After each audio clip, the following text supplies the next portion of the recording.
So guys, for today's video, gagawa tayo ng simple at napakadaling gawin na panghimagas. Yan po ay nagmumula po dito sa ating unang ingredients, yung ating Poji bar. So yan, meron na tayo yan.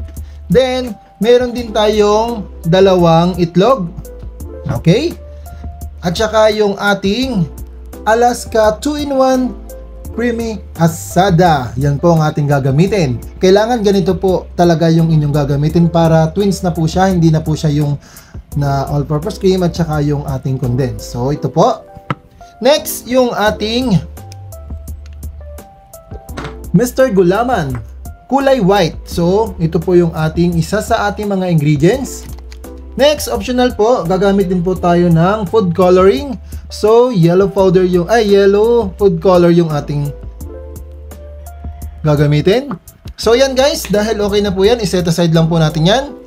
Guys, next, gagawa tayo ng tatlong Poji bar. So, babalatan natin.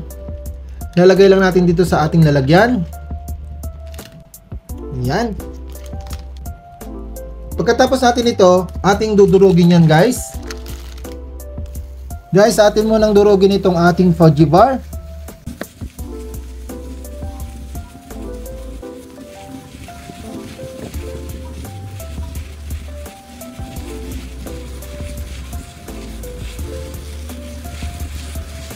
So yan, dahil durog na, set aside lang natin to. So nga pala guys, ito nga po pala yung ating nabili na cupcake cups. Yan. Tapos, lalagay lang po natin to sa ating molde. Ayan po. Guys, yan na po yung ating molde. Nilagay na natin yung ating mga paper cups. Cupcake cups. Then, lalagyan natin siya isa-isa ng ating Poji bar. So, yan. Lagyan lang natin.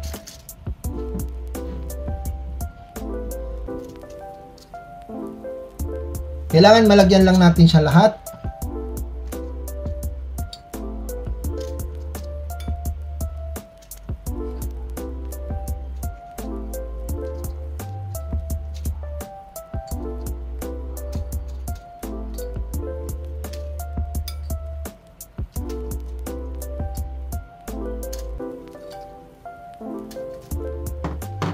Sayang, alaglag.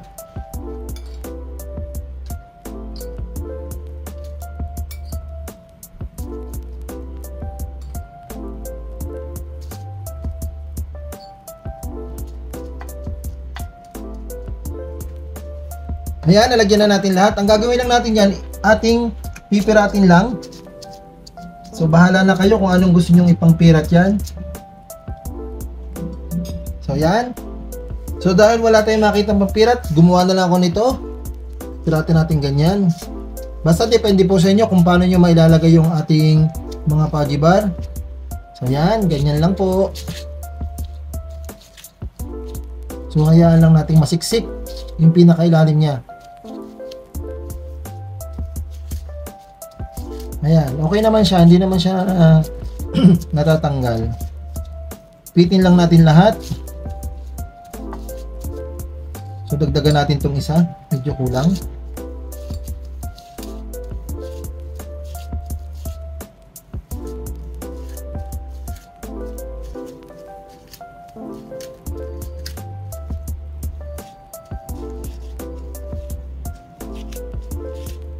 Guys, ito pong ating gagawin ito, tama-tama rin po ito sa pangnegosyo. Depende po sa inyong dami ng gawa. Pero itong gagawin kong ito, pang kain-kain lang po dito sa bahay.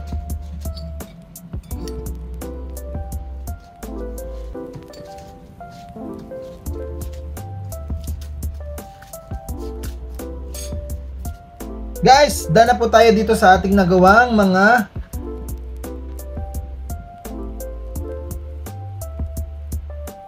na naligay natin sa ating cupcake cup. So set aside lang natin yan. Gagawa na tayo ng ating custard. Next, babasagin na natin yung ating dalawang itlog at ating ilalagay na dito sa ating bowl.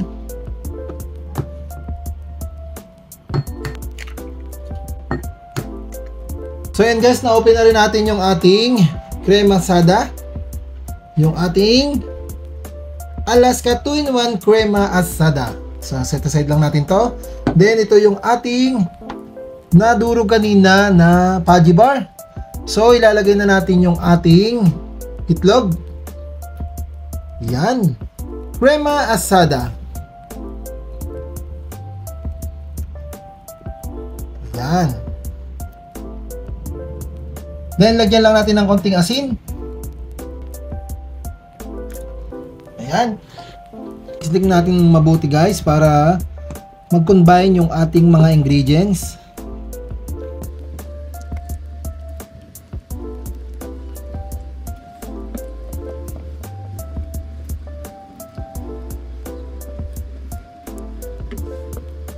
So ayan guys, okay na po itong ating krema. Nagawa na po natin. Yan na po, pinong-pino na po siya.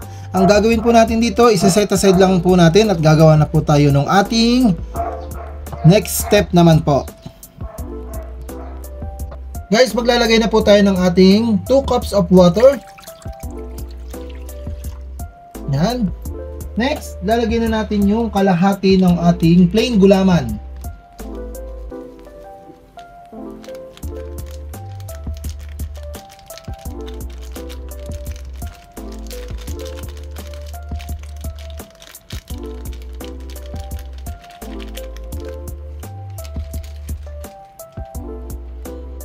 Tapos, haluin lang natin to hanggang sa mag-firm na yung ating gulaman.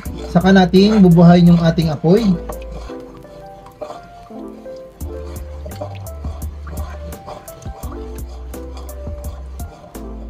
Then guys, sasama na natin yung ating custard na nagawa. Yan. Haluin lang natin maigi. Saka natin bubuhayin yung apoy maya-maya. Kailangan muna nating may mix maigi itong ating jelly at saka yung ating nagawang custard. Ayan, malapit na po siya.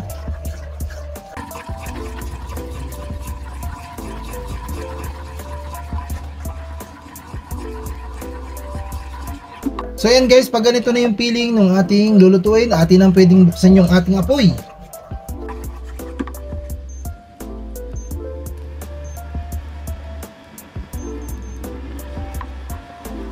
Yung tamang init lang po guys ang ating pagbubukas ng ating apoy.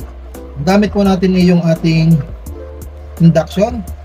So pakaluin lang natin itong maigi. At halo lang tayo ng halo para hindi dumikit po sa ilalim.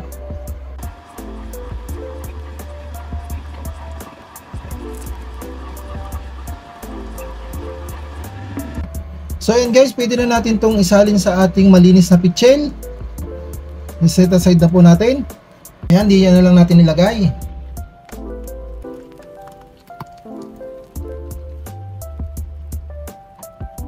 Yan, para madali pong magsalin.